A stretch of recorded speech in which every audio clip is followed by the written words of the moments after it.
Hey guys, I'm Topic, and you are listening to the House Culture Podcast. House culture. Hello, everybody, and welcome to the House Culture Podcast with me, your host, Matt Rouse, the managing editor at House Culture. As always, I'd like to thank you for lending us your ears for the next hour or so. This podcast simply wouldn't happen without your support, so please continue to tune in and spread the word.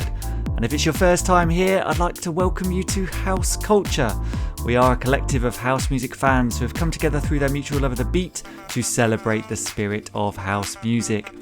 Our residency is on Instagram at houseculturenet, so if you don't already, head on over there to grab yourself a place on the virtual dance floor with over 100,000 other party people. And if club culture conversations are your thing, don't forget to dive into the depths of our huge back catalogue of over 50 episodes, featuring voices as diverse as Britain's fiercest drag queen DJ Jodie Harsh, house music super producers Medusa, recent Grammy Award winner Purple Disco Machine, and genuine superstar DJs such as Paul Oakenfold, Fatboy Slim and Roger Sanchez. Whatever era of dance music you are into, we have got you covered. In this episode, we sit down with a DJ, producer and remixer who has had huge success bringing back classic melodies for the modern dance floor, as well as creating massive anthems that have achieved well over 1 billion streams worldwide. It's the one and only Topic. In this chat, you'll hear how scary it can be to make that transition from the studio desk to the DJ booth. From being in the studio, being alone, no one's watching you and everything, to go on stage and to have like the full intention of everyone. Yeah, in the beginning, that was definitely intimidating or almost. How you should never dismiss your own creations. That's also how Breaking Me came about. We didn't really were hyped about the song actually, but then like 3 months later, we went to Miami and we were like, I think we underestimated that song. Maybe we should finish it now. And then 6-7 weeks later, the song was released. What it's like to have a massive hit single during the pandemic. It was really crazy to have like a global hit and not seeing it perform live. And the first time I did play it was in Exit Festival in Serbia. And that was over 18 months after the release of Breaking Me. And his thoughts on why the dance music community is so special. I think all the people in the dance music are very open-minded. It's like no matter who you are, you're always very welcome, and it doesn't matter where you're from. And that's what I really enjoy about dance music. I hope you enjoy this one. This is Topic. House culture. Hi Topic, it's great to have you on the House Culture Podcast today. You are an artist that burst onto the scene in 2014 and has never looked back since. You've released a huge number of club bangers since then, with a massive single, Breaking Me, having achieved over 1 billion worldwide streams. You have a very specific sound and have collaborated with some huge stars along the way. However, we always want to start at the beginning and understand how you got to where you are today. So can you tell us whereabouts you grew up and how you first discovered dance music there? So I grew up in Germany, and I'm coming from a not very musical family, actually. And none of my brothers or sisters played any instruments back then, nor my parents. I think my mom went to a choir class in school. That's about it. And at some point when I was 15 or 16, our music teacher decided to show us the software Logic. And for some reason I really loved it. And in the beginning I loved the technical part and not really like the music. I just liked to discover the software. And then once you got into it, all your possibilities to go, you can do whatever you want. And I think that's what really fascinated me in the beginning, that when you had a PlayStation game, you were very limited in what you can do. And with Logic, there was basically, or there is no limits. And then from then on, I stopped playing PlayStation. And after school, I always went to my laptop and tried stuff on Logic. No way. So you were actually creating music and creating things in Logic before you were even old enough to go out on clubbing and experience the kind of dance music scene in that sense? Yeah, exactly. I mean, in the beginning, I was also more into hip hop music, Mm-hmm. and so I started kind of making hip hop beats. But I always loved dance music, so I always tried it a little bit. But the problem was back then I had so many friends who wanted to become rappers, and then I had a studio, and then I was always making beats and recording them. So there was not so much time always for making dance music. That came a few years later then. Mm-hmm. And how much success did you have with doing the hip hop side of things? Were you just producing tracks with your friends, did you say, or was it like you were releasing stuff and getting some success there?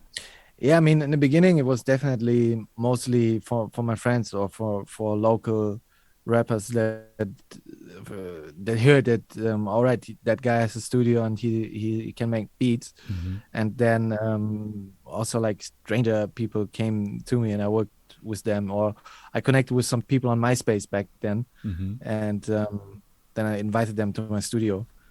But that was not really successful back then. I mean, there were some songs that kind of got viral on MySpace, but it was mostly local and kind of like in town. Mm-hmm. Mm-hmm. And so, whereabouts in Germany was it that you grew up? I grew up close to Düsseldorf and Cologne, Mm-hmm. like in between of those big cities. Mm-hmm. Yeah, a small town. Yeah. And what was the clubbing scene like there? I mean, you said you were into hip hop and making beats. What was the point where you started to go and experience dance music? How did you discover that? I mean, I always like when I heard it on the radio or sometimes like on house parties, I always liked it and I had an ear for it. But when I really got into it was, I think, from the Tomorrowland after movie 2012. Mm-hmm. That was really like where the world of dance music opened up for me, and where I kind of like saw, okay, there are DJs, they are artists, they are putting out their music, and then I just kind of dived into it and discovered like Avicii, Swedish House Mafia, Skrillex, and Alesso, and all those guys, which were like big back then. Mm-hmm. Mm-hmm. And so, what would you say was kind of your breakthrough in terms of dance music? I mean, your track "Light It Up" was the one that seems to be the one that really propelled your career. I mean, was there anything kind of before that you were kind of getting traction with that you thought, hang on, this is something that I can really go with? Oh, before that, there was the hip hop time where I produced stuff, which then eventually in 2013 and 14 got kind of successful. Mm-hmm. I produced an album which went into the charts for an artist, and that was the first time that I went to the official German charts. And then, like, I don't know, half a year later, I just decided why not put out a song under my name, Mm-hmm. because I was really doing more and more house productions and just like random instrumentals and beats. And at some point, I had one instrumental that I really liked, and then I asked Jona Zelle, who was the singer from Light It Up. Mm-hmm. I asked him if he wants to try it with me and if we should meet and just try to write a song and on the instrumental. And we did that. I don't know. 3 weeks later, I just put it out on YouTube, Spotify, iTunes, and it didn't got super successful, but it definitely got kind of viral on YouTube. And I also my best friend back then, she's a big YouTuber, and she put it in her videos and her travel vlogs, and yeah, that definitely also helped to get it viral. But that was my first single and my first step into the dance music world. Mm-hmm. Mm-hmm. And were you finding was any of the, you mentioned some of the like Avicii and Swedish House Mafia. Was there anyone that was picking up on this track that was playing it? Did you see it out there in the wild and like anyone kind of, put it in their sets or anything like that? And how did that feel?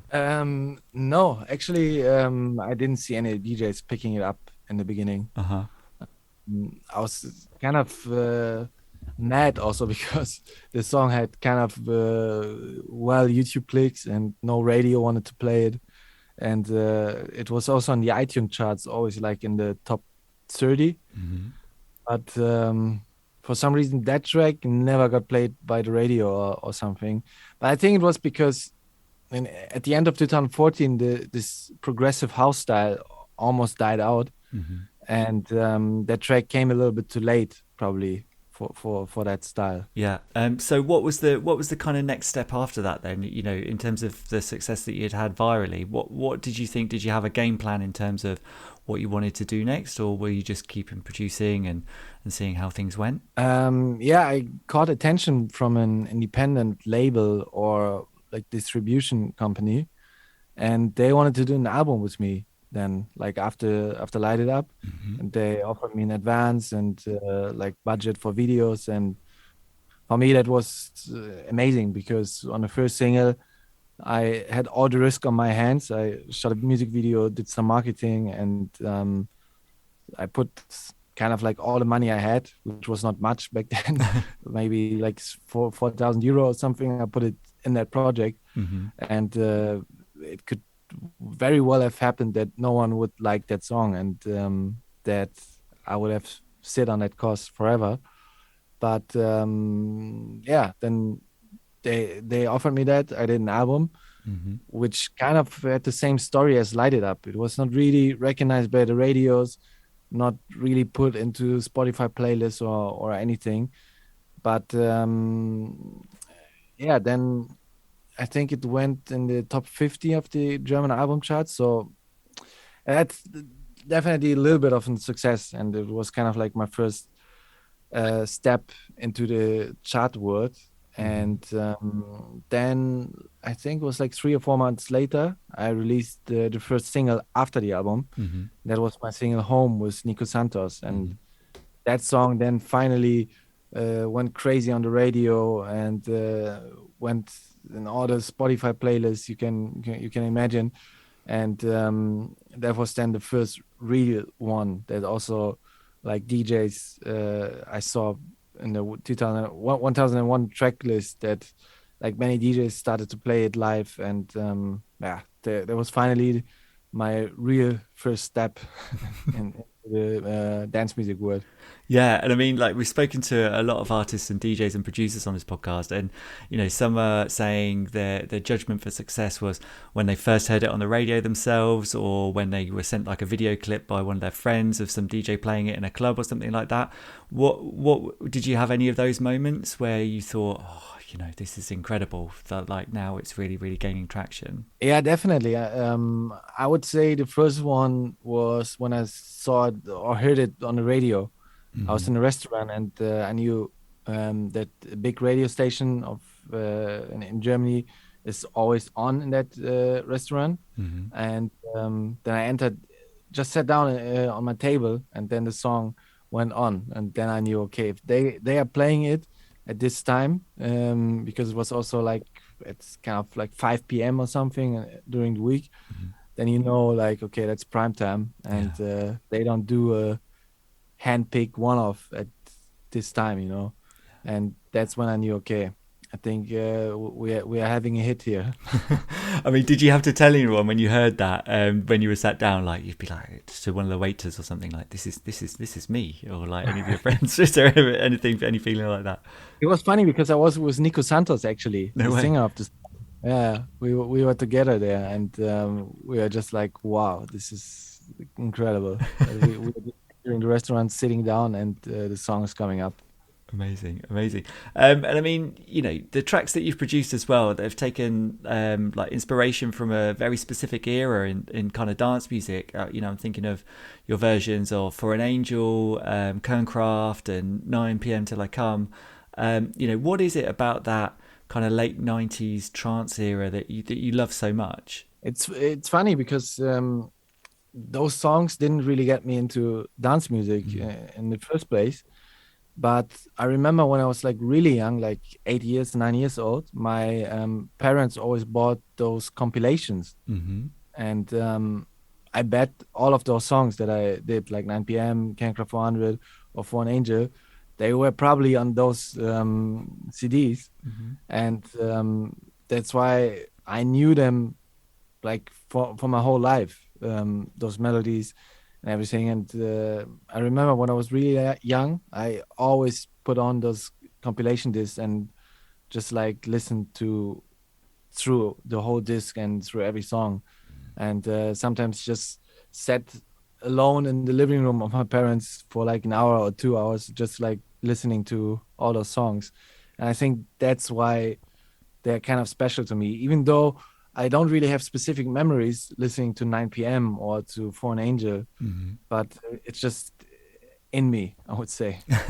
Yeah, I mean, it's part of your foundation, I suppose. I mean, for me, it's an era that's very special, like close to my heart. Obviously, I'm a little bit older, and I was there in the clubs, like hearing those tracks, and it's fantastic to see like and hear these young producers coming through like yourself that are paying reverence to these tracks from a specific part of time, and reintroducing people to those sounds and to those melodies and putting that fresh spin on it. I mean, as they were part of kind of like you say, you were kind of growing up, did it frighten you taking on something that was so inherent in terms of your musical education, in terms of updating them, or was it a fresh challenge to put your own spin on it? I think it was just like very fresh, and for me, when I like all the songs I wrote was A7S on that, and we just go into the studio and it's weird, we don't really say like, okay, that song was so big, and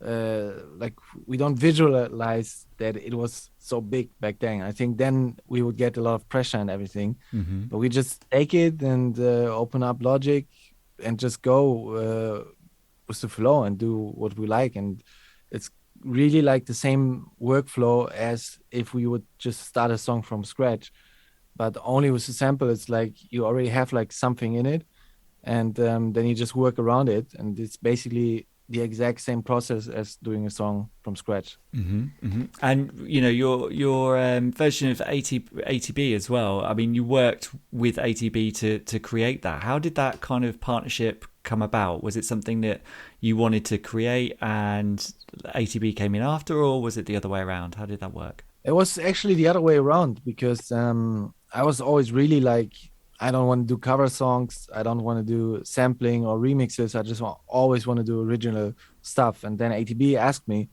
if I would wanted to do it, but then he already said like, we want to have a new song around it, and we don't want to just like make this song a little bit new and remix it. And then I thought like, okay, that can be interesting. I love the melody. I love the sound of 9 p.m. And then I spoke with A7S. He was also up for it. And yeah, then the first step was that I created an instrumental, like in my vibe a little bit.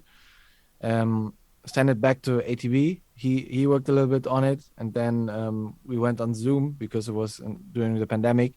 With A7S, he did his thing, did some melodies, some lyric ideas, and yeah, all that stuff. And then we put everything together that we had, kind of like the whole top line. And yeah, then I worked a little bit on it, sent it back to ATB. He worked on it, and then we met one final time in the studio, and yeah, did the song, finished the song together. Yeah. And you mentioned the pandemic and the way people were working and producing tracks kind of during that era, in terms of being all isolated and working in pockets and sharing things in that way. Is that how you like to kind of work now, or do you prefer to all try and be together in the studio to collaborate and feed off each other? What's your kind of vibe when you're creating? No, I actually hated the Zoom sessions. It's like you need the connection to be with someone in the studio. I mean, with A7S and me, it definitely works because we worked on so many songs together, and we just know how we are. And that's why with him it's okay to be on Zoom, but I would definitely say like being in the room, and there's a certain magic of being in the room with someone, with other musicians, songwriters, producers, and that's what you don't get with Zoom, unfortunately. Yeah, totally get that. And we have mentioned obviously that taking on what can be seen as classic tracks. You know, are there any other kind of tracks from that era that you're like got your eye on and that you would love to try and take on and update to a new audience? And not yet. I think most of the ones that I liked are already done, either by me or by someone else. And yeah, I don't know. I also don't want to overdo it. I don't want to be that guy who takes stuff from the 90s always and makes something new with it. But you never know. Maybe in 2 years, I will find something from 2010, which is cool. I mean, at that time, there were also many great melodies and great songs. So you never know.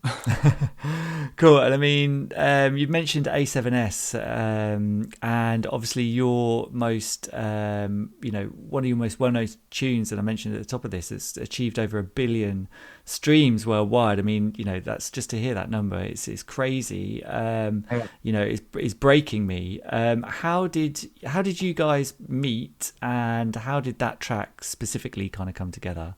So we met in Sweden in 2017, and it was just like a random songwriting session. I went to Sweden for a week to meet with some songwriters, and yeah, and then we just met in the studio and had a cool session. And from then on, we just we connected very well, and always stayed in touch. Always when I came back to Sweden, I've met with him, and it was always amazing working with him. And after like 1 or 2 years, we started meeting more, going on songwriting trips together, and then also becoming like very close friends actually.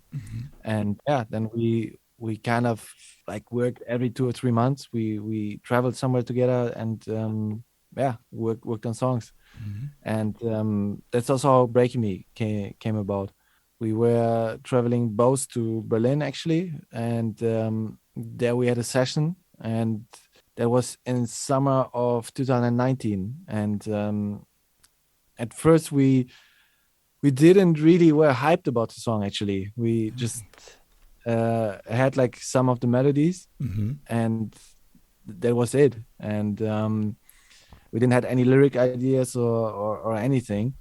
But then like 3 months later, we went to Miami for also like a songwriting trip, and we put back on the project of Breaking Me, and we were really like, I think we underestimated that song. Maybe we should finish it now. And then we finished it in Miami, recorded it, and then yeah, like 6-7 weeks later, the song was already released. Yeah, and you know that you've described it yourself as melancholy dance music. I mean, it's not often that you hear dance music that is kind of introspective in that way. I mean, is that the sound you were trying to create when you set out to make that track, in terms of it being having that kind of melancholy feel?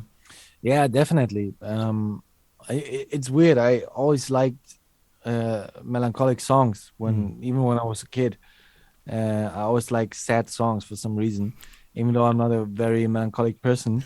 It just makes me happy to listen to sad songs.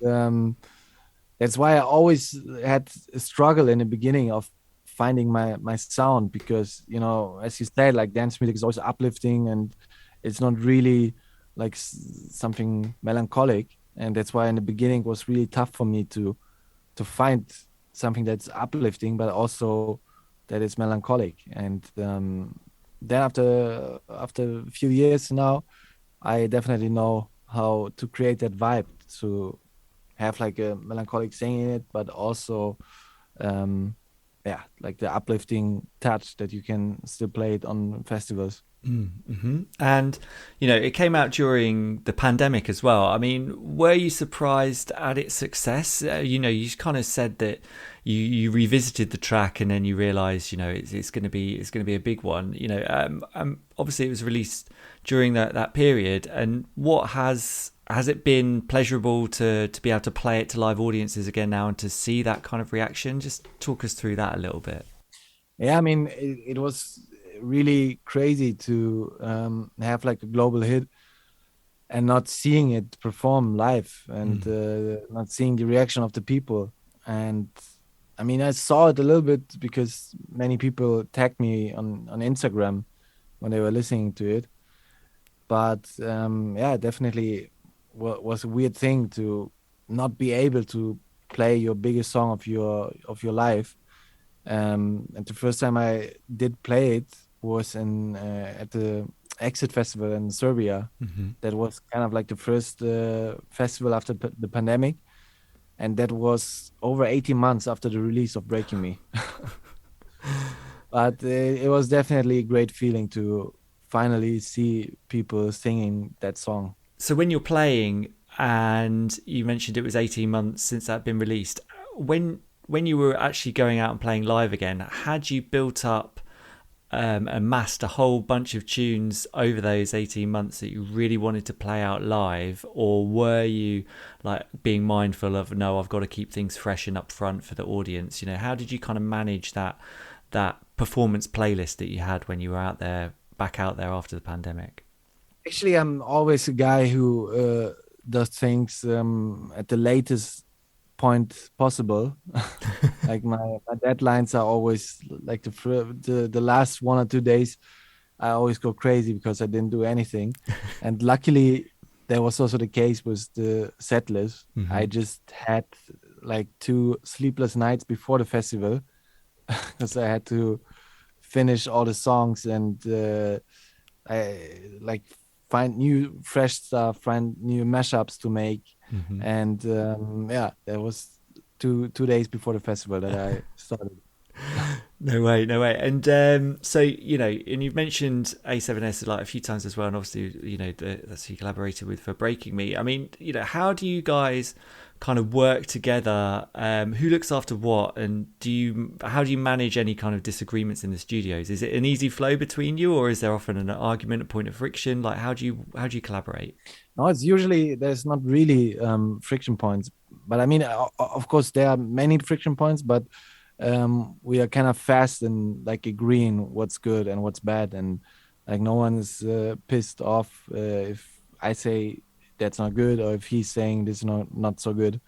Um, we are always kind of like yeah, objective Mm-hmm. about it, and that's really good. And in terms of who's doing what, he's more of a songwriter and lyric writer, and I'm more the producer.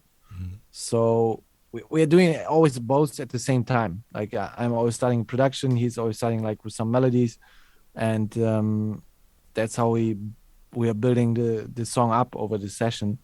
And so that's why after a session we usually have kind of like a finished song with a finished production, or not like finished production, but the finished demo production that you already can hear like where the song is about to go. Mm-hmm, mm-hmm. And are you kind of a perfectionist in the studio, or are you happy to take things out and kind of road test them and judge an audience reaction, then go back into the studio and tweak things? How do you operate in that way? I think we are less perfectionist than we think we are, because we kind of like once we do something we like, we stick to it and don't go crazy about it. Mm-hmm. I mean, I can get a little bit perfectionist about the production to go into it and fix like small details all the time.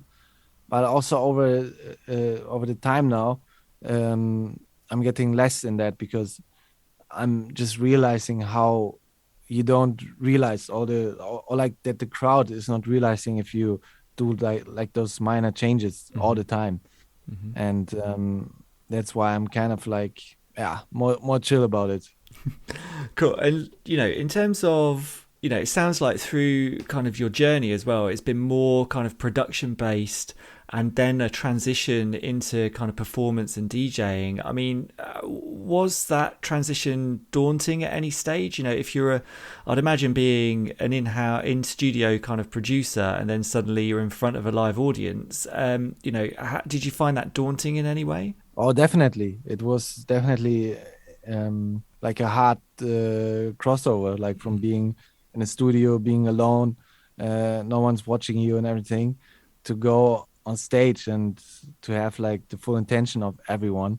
And yeah, in the beginning, that was definitely, yeah, intimidating or almost. And so in the beginning, I also was always kind of like drinking a little bit before the show to get like a little bit eased off. But I'm very happy that I don't have to do that anymore, because I think with all the shows I have now, it would be not very healthy. Yeah, absolutely. I mean, do you still get nervous? Is nerves a good thing for you? I always like to say I'm getting excited and not nervous. It's a good way of looking at it, definitely. I mean, we've spoken to Purple Disco Machine on this podcast, and he said that, you know, his personality was much more suited to being in the studio. You know, what do you kind of prefer in terms of that performance aspect? Do you like being behind the decks in front of that audience so you can like give a performance, or do you prefer like, no, I want to get my head down behind a mixing desk? 1 year ago, I would have said definitely the studio, but right now, I'm saying it's 50-50 actually, because now I just had like the crazy summer tour with all around Europe, no sleep all the time. But what happens then is like you play so many different songs and different festivals, and you get so much new inspiration for new music. And that's why I would definitely say now I need both. Even though I kind of like it more to be in the studio and to have like a fixed day schedule and yeah, regular sleep. The studio time now gets a lot of more fun because I know how it is live, and now I can sit down today, produce a song which I will play on Friday, and that's also kind of like more to say motivating, Yeah, maybe. yeah, yeah. That okay, if I finish that song now, I can play it tomorrow and see people dancing to it, and not like before that in the pandemic. It was kind of like, okay, if I finish it now, then I just upload it in my Dropbox, and who knows what's gonna happen with it? Who's gonna hear it? Maybe a few friends, and then that's it. But Yeah. now it's a different story.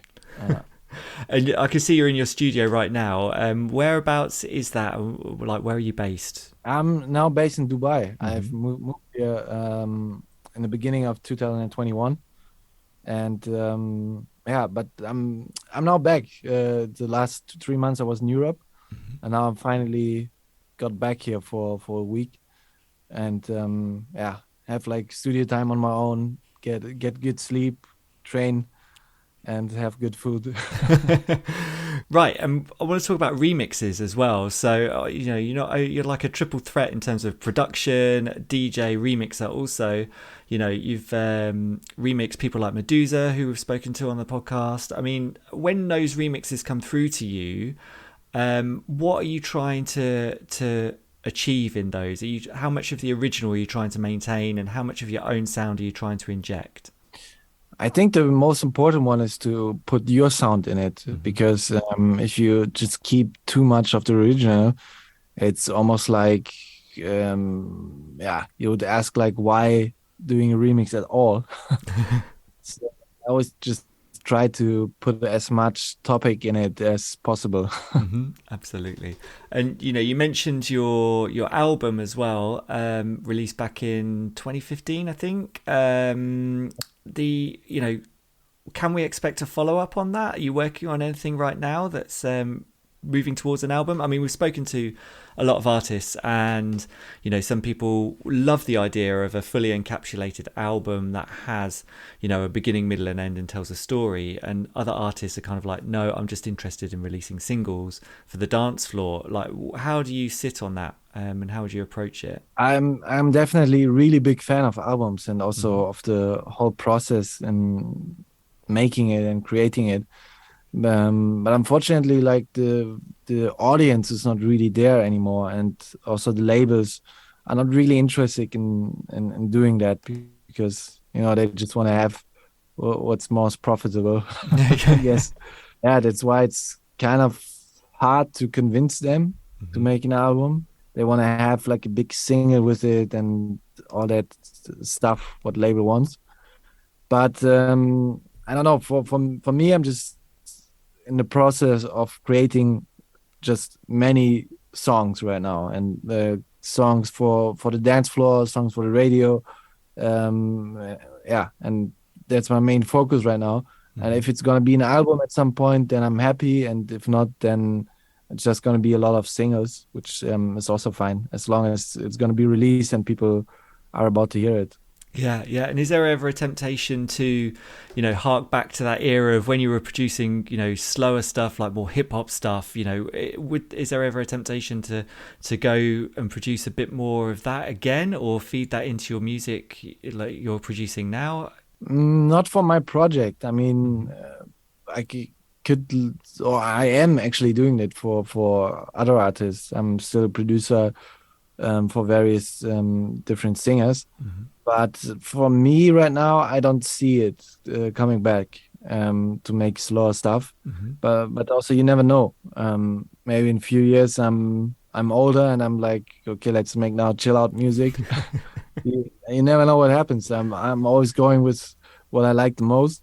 But right now I'm really like, okay, I want to make stuff that works on the dance floor, that gets people dancing and people hyped. This is my main motivation right now. Yeah, yeah. And, you've mentioned, your packed diary, and what have you got kind of coming up that you're looking forward to, that you're most excited about? And, what kind of places are you going to you might not have been before, or places that you'd like to go that you haven't been? What's kind of in your diary? We are just setting up a new America tour, North America. I mean, I've been there last year already, but I really enjoyed it, and it's definitely nice after the European summer to go to the States because it's such a different vibe and the people are so different there, and the venues are also so good, and I really enjoyed it. So I'm definitely looking forward to that. And for late autumn, winter, we are still figuring out if I can go to Asia. That would be amazing because in Asia I haven't, or I only have been one time, like on my own for just for holiday, and it would be amazing to like go there, see different countries, play festivals in Asia, and that's what I'm looking forward the most. Yeah, and those different crowds in different places. You mentioned that you've played in America, and do you have to tailor what you're doing in terms of the audience there? How do you approach that? Oh yeah, sure.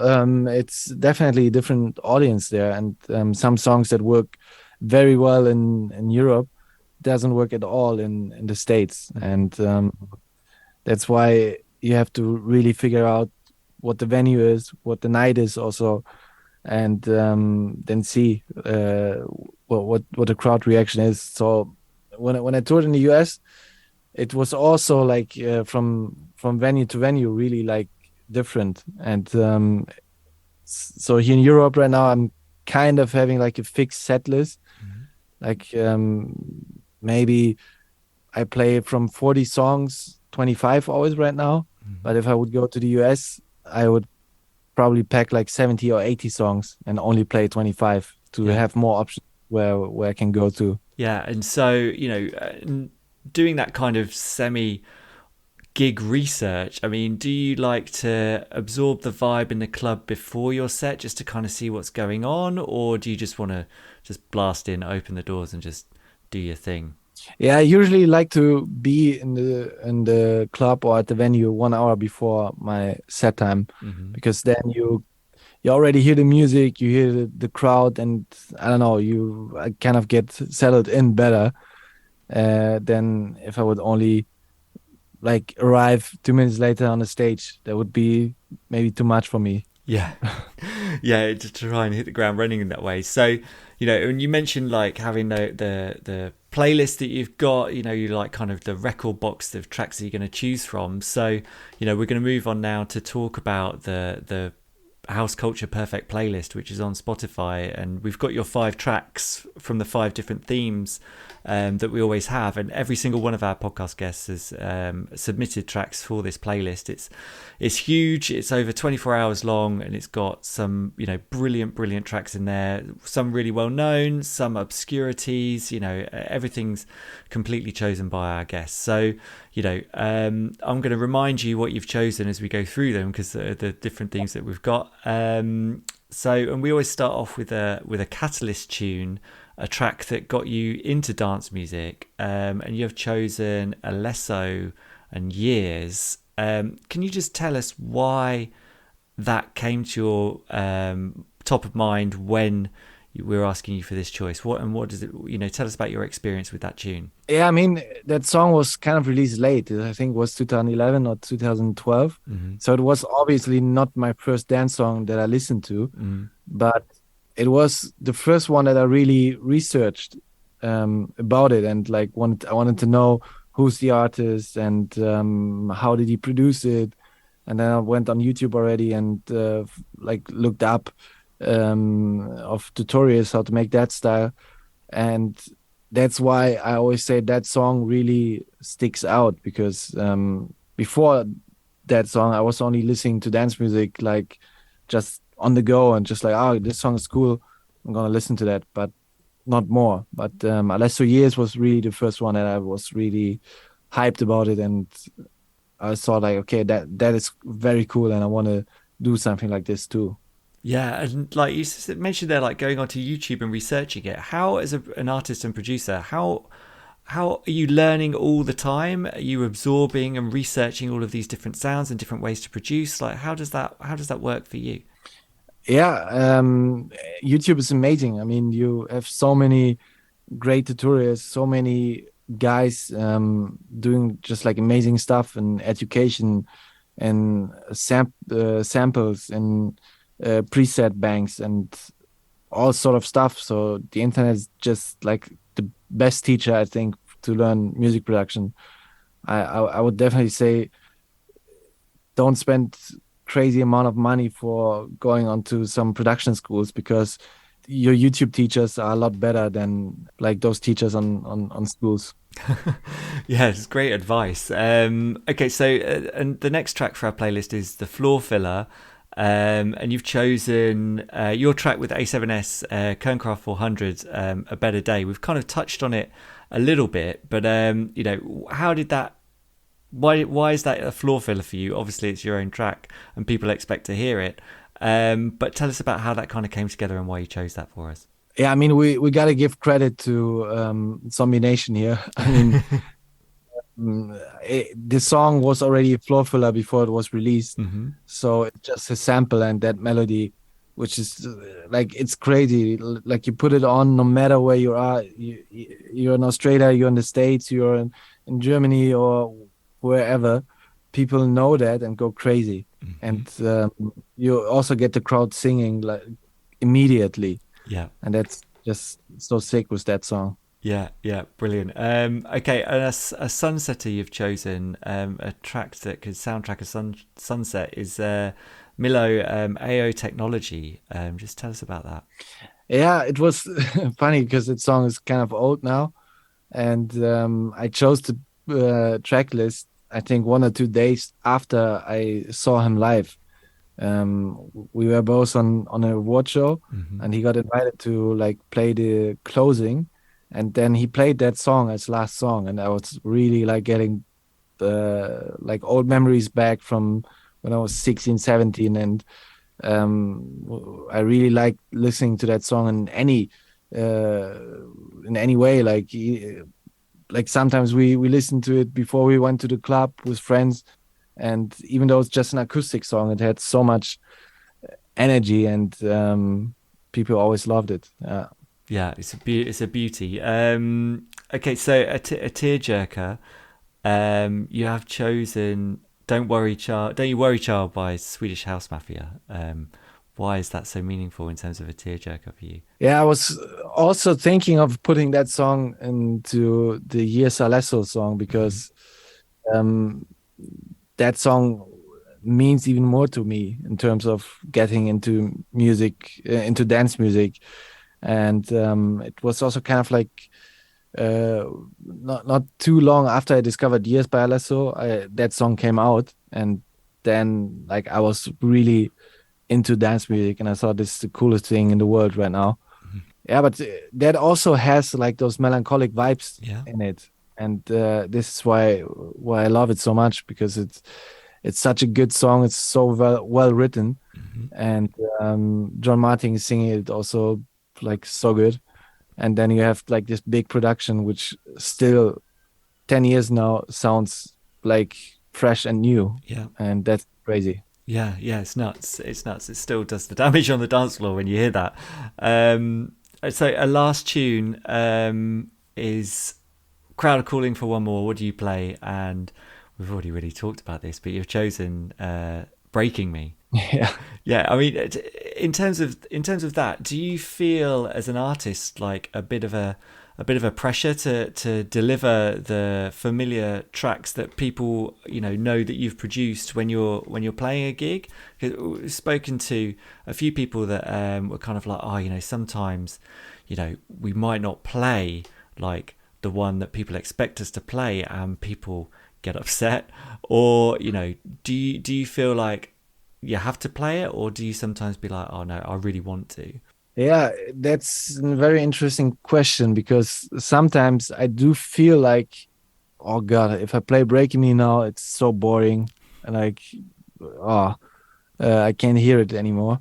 But then you have to remember it's not the same crowd on your summer tour every night. Hmm. So there are like 90% of the people there, or maybe 95% of the people there, see me for their first times in their lives. And for them, it's like new and fresh, and they really want to hear it. Yeah. So I always have to keep that in mind when I'm like, oh, I don't want to play that song again. And then you have to remind yourself, like, yeah, last 4 days you played every night, and you played it. And of course, for me it's old, but not for the people in the crowd, of course. So we will see how I think about it in 5 years about Breaking Live. But I guess that song won't leave my sets for my whole life Mm. anymore. What I like to do, what I'm still doing actually, is to make different edits with Mhm. it. And last week I played Tomorrowland main stage, and I actually like played a new mashup from Your Love 9 p.m., or Mhm. like you, a new production on it. Like I produced a whole live version of it, which is not released, and Mhm. which probably won't be released also. And this is what I like, and to tweak it a little bit over the time, make it more fresh over the years. And I think this is the way to go also with Breaking Me. Right now, I'm still playing it with a mashup of a song by David Guetta and Morten. Mhm. But I think in the winter now, I will probably make a new live edit myself with Breaking Me. Excellent, excellent. Yeah, I mean, just keep it fresh for not only for yourself but for the crowd as well, and you're still giving them an element of what they want. I think is the way to go. Exactly. Yeah, Yeah. yeah. So I mean, this is the end of the interview. So we always end up with one final question that we always ask our guests, which is, we are house culture, and we are all about the scene, the community, the DJs, producers, club owners, promoters, everyone behind the scenes. And obviously you are a huge part of that now, and massive success in terms of what you've been doing. When you take a step back and look at what you've achieved and what it's given you in your life, what does the dance music and house music community kind of mean to you? Oh, that's a really cool question, because a few days ago I was talking with a friend about where do you feel most comfortable with which people? Like, what is it, the nationality? Is it like a country, city? Hmm. And then he said like a country and a vibe, but then uh, I was saying I actually feel most comfortable on when I'm with people from the dance music, like on festivals and on clubs, Hmm. because I think all the people in the dance music are very open-minded, and it's like no matter who you are, you're always very welcome, and it doesn't matter where you're from, and that's always like a nice feeling on those festivals or in clubs when you meet the promoters and you're having dinner. Like it feels like a very small world, but a very like accepting and cool world, and that's what I really enjoy about dance music. Perfect. No, that's a brilliant final thought to end on. That's fantastic. Thank you so much. Thank you, man. House culture. That was fascinating, wasn't it? Really interesting to hear how the new breed of DJs and producers are making their mark in dance music. And if you want to get some more Topic in your life, his latest single called All or Nothing sees him making sonic synergy with vocalist Harvey and is available on all streaming platforms now. As we're talking about tracks, don't forget that you can find the House Culture Perfect playlist on Spotify. This is the home for all of our interviewees' thematic submissions and is an absolute beast of banging beats. So make sure you give it a follow, stick it on shuffle and turn it up loud. Then with that as your soundtrack, please do all of that other good stuff for us. Loving, liking, tweeting and sharing. This podcast is one of the most shared in the world. So pass the message on to that neighbour of yours on the dance floor. We also love to hear your feedback. So whether that's in a review on Apple Podcasts or a comment on our Insta, please get in touch and we'll make sure to give those kind words some recognition on a future episode. This time around, I'd like to say a big shout out to DJ Matt Hall, who loved listening to our last episode featuring Judge Jules, and that the judge's sage advice has, when Matt's DJing, inspired him to maintain eye contact with the crowd on the dance floor rather than on his laptop. I'm so pleased to hear that, Matt, and I hope it makes for a more positive approach when playing live. If you, dear listener, would like to see more of what we do, make sure you follow us on Instagram at HouseCultureNet or by following the hashtag TrueHouseCulture. Or if you want to get in touch with me directly, you can do that on Instagram at DJ Matt Rouse. Thanks for listening, rave safe, and see you next time. House Culture.